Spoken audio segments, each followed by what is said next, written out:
Welcome into Duval Daily, presented by GenJag.com. I'm Jordan Lugo. Thanks so much for tuning in here on Tuesday, March 7th. The Jaguars made some money moves on Monday. They officially placed the franchise tag on tight end Evan Ingram. Going to cost the team about $11 million in cap space if they're not able to work out a long-term deal prior to the deadline in July. And Calvin Ridley, not something the Jaguars really did yesterday, but they got word that Calvin Ridley has officially been reinstated. They got word that a move they made months and months ago is finally going to come to fruition for them, and it's a big deal. The Jaguars offense looks like it's loaded with talent, right? When you look at Calvin Ridley being added to the team, Evan Ingram being retained, Trevor Lawrence going into year 2 in Doug Peterson's system at quarterback, Travis Etienne going into year 2. Of course, missed all of 2021 with the Liz Frank injury. A lot of other talent, Christian Kirk, a lot of talent on the offensive line. There's a lot of talent on the defensive side of the ball too, but there's still some holes on the Jaguars roster, short-term and long-term, and that's what we're going to talk about here on this edition of Duval Daily. We've got free agency coming up really in less than a week, right? The legal tampering period starts next Monday, March 13th at noon, okay? So that's when you're going to start getting deals done. Free agency officially starts 2 days after that, but we're going to know about a lot of things going on in free agency prior to the official start. It's just kind of the way the league handles it now. So free agency is right around the corner here, less than a week away in earnest. The draft, late April. So the Jags are going to need to make some moves to bolster their roster, both for 2023, trying to go take another step forward, get beyond the divisional round of the playoffs, maybe host some more home playoff games. And so in order to get there, you're going to have internal development from young players that are already on your roster. You're going to have to add to what's already on your roster as well. So what are the top needs of this team moving forward? That's what we're going to take a look at. From a salary cap perspective, we all know they're a little bit over the cap with the addition of Calvin Ridley to the cap table and Evan Ingram's franchise tag. It looks like it's a foregone conclusion, and we've heard reports already that cornerback Shaquille Griffin probably on his way out, which is going to free up about $13 million in cap space. So the Jaguars, I don't know that they'll be done making money-saving moves at that point after they go ahead and do the Shaquille Griffin release.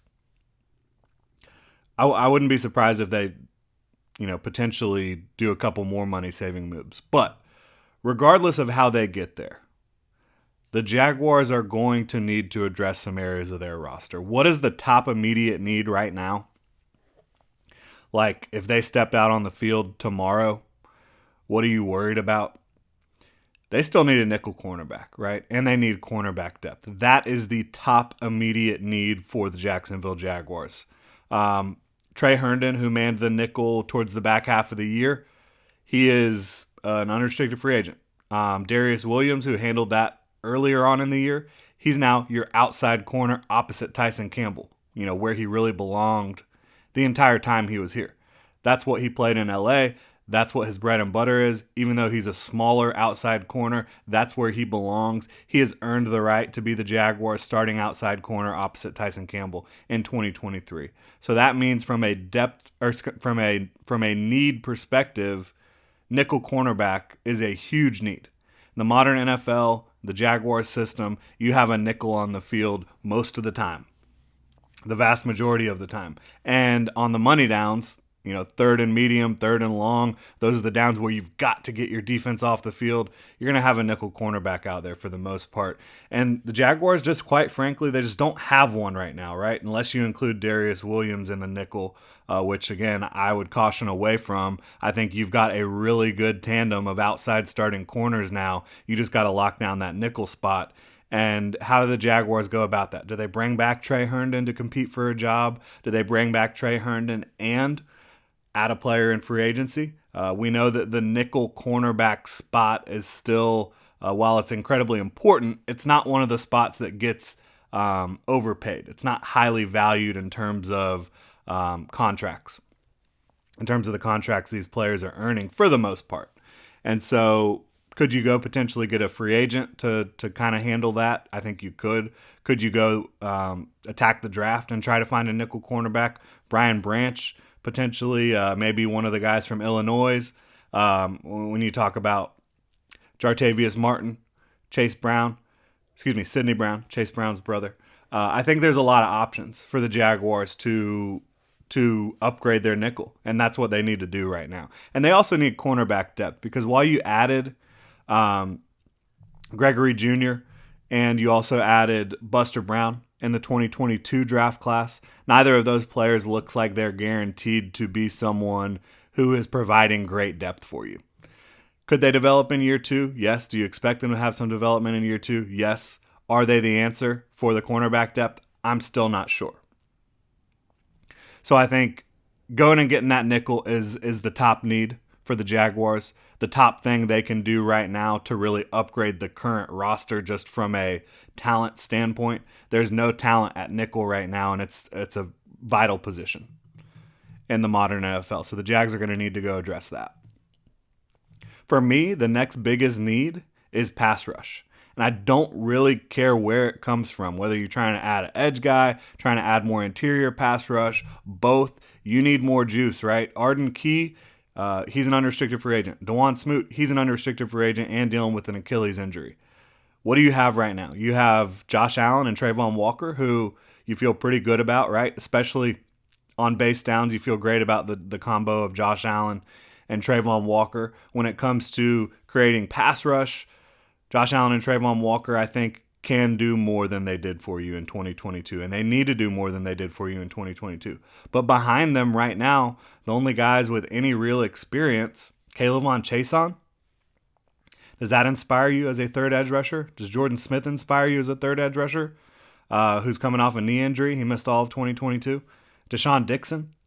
No, I mean, you're looking at a position where and not just a position, but a role, a pass rushing role, whether that's from the interior or the edge. This is something that the Jaguars need to address. The Jaguars need more pass rushers. Yes, you like what Roy Robertson Harris did down the stretch. Yes, you liked how Trayvon Walker looked with his hand in the dirt more down the stretch. Josh Allen played out of his mind down the stretch. But guess who else was playing really well? Arden Key. Are you going to bring him back? I'd love to see the Jags bring Arden Key back. Are they going to be able to afford it? I don't know. Whatever they do, though, they should not be done adding to this pass rush. When you get to the playoffs, you got to be able to stop the run. You got to be able to get after the opposing quarterback, and it's much easier said than done when you're talking about having to play Patrick Mahomes in the playoffs. Like, even the Eagles, who have one of the best pass rushes of recent memory, couldn't get that man to the ground. So I still think you need more juice because you're not playing Patrick Mahomes every week. Week in and week out, you need to have a consistent pass rush. That's going to help you get to the point where you can have an opportunity to play Patrick Mahomes or Joe Burrow in the playoffs. So far we're talking about cornerback and pass rush. That's two spots on the defensive side of the ball. Now we're going to switch sides of the ball. I think their next biggest need, and it's really not a need for 2023, because if you go into 2023 season with Ben Bartch and Tyler Shatley as your two left guards, you feel pretty good about that. That's fine. You know, that's a pairing that got you through the 2022 season, even with Ben Bartch getting hurt, and you survived and you made it all the way to the divisional round.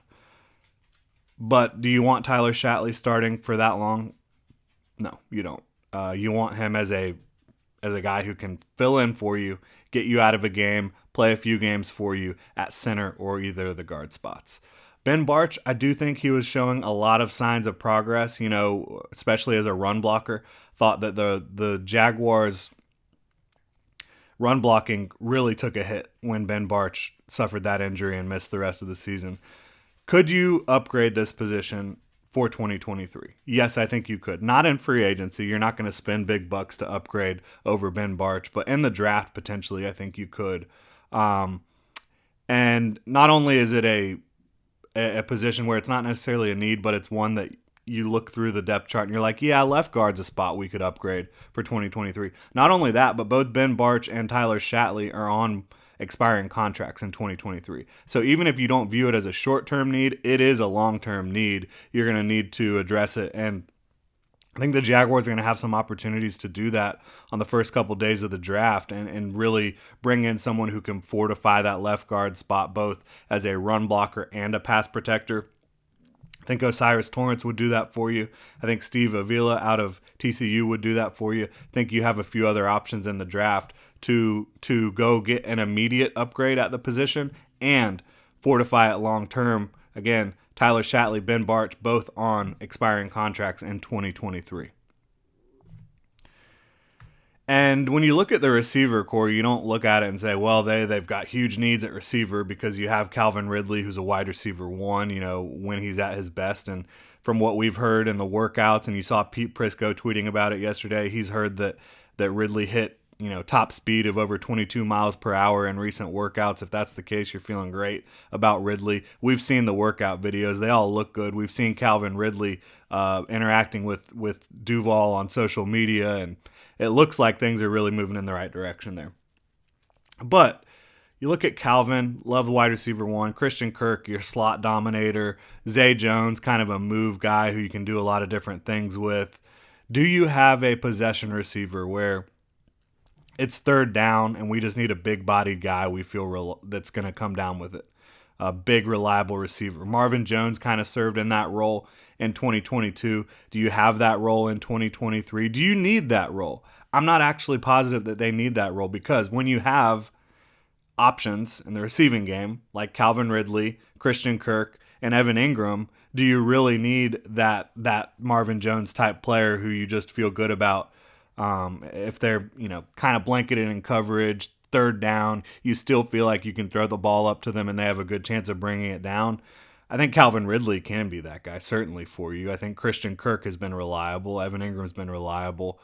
Do they need that possession receiver? I'm not positive. If it was me trying to build this offense, I would want to have a bigger-bodied guy, 6'2", 6'3", 205, 210, 15 pounds, who has a big catch radius and reliable hands. I don't think that they necessarily have that right now. So I think they could certainly go do that. And then tight end depth, right? They've got Evan Ingram back for this season. We know that. They've got Luke Farrell as well entering his third year, and he'll probably kind of assume the blocking tight end role for the Jags. But the Jags carried 4 tight ends last year. Right now they only have 2. Chris Manhertz is an unrestricted free agent. Dan Arnold's an unrestricted free agent. They need depth at that position, and they need it pretty badly. I think if Luke Farrell and Evan Ingram are your top 2 tight ends, that's fine. But you got to have more. And certainly they could scrounge and come up with a couple bodies, but I think it would be wise for the Jaguars to address the tight end position in this draft. There's a really, really good crop of tight ends coming out in 2023. I think you're going to have a chance to land someone who maybe could be your Evan Ingram replacement long term, or someone who could be a more balanced tight end for you. So far, you've kind of had guys that can either catch the ball or block. You haven't had a ton of guys that can do both at a really high level. I know Evan Ingram gives maximum effort when he is asked to stay in and block, but that's not what you want to use Evan Ingram for. So I do think tight end depth is another major need. That will do it, though. We looked at cornerback. We looked at pass rush. We looked at left guard. We looked at tight end depth, and we looked at a possession wide receiver. I think those are the positions where if you look at how the Jaguars could really upgrade their current roster, those are the spots where I think you could see big upgrades, whether it be via free agency or the draft. And those are the needs that this team has. Are they going to address every need in a major way, in a meaningful way? Maybe not. Not every team does that every single year. There's usually a hole or two on a roster when you enter the season. That's just kind of the way it goes. We'll see how the Jaguars are able to handle these needs that they do have and see how it plays out the rest of the way here. Again, free agency in earnest will start next Monday when the legal tampering period opens at noon on Monday. And then you've got free agency officially kicking off 2 days after that. You've got You've got pro days coming up. You've got the draft in late April. There's a lot of ways the Jaguars can get better over the next couple months, and they'll need to make some tough decisions, some important decisions for the 2023 roster and beyond. Looking forward to how it all plays out. Thank you so much for tuning in. I'd like to remind you can hit me up on Twitter at Jordan DeLugo. Let me know what you think. Drop a comment in the comment section below. Hit that like and subscribe button on YouTube. Really appreciate your support, Duval. Have a great rest of your Tuesday.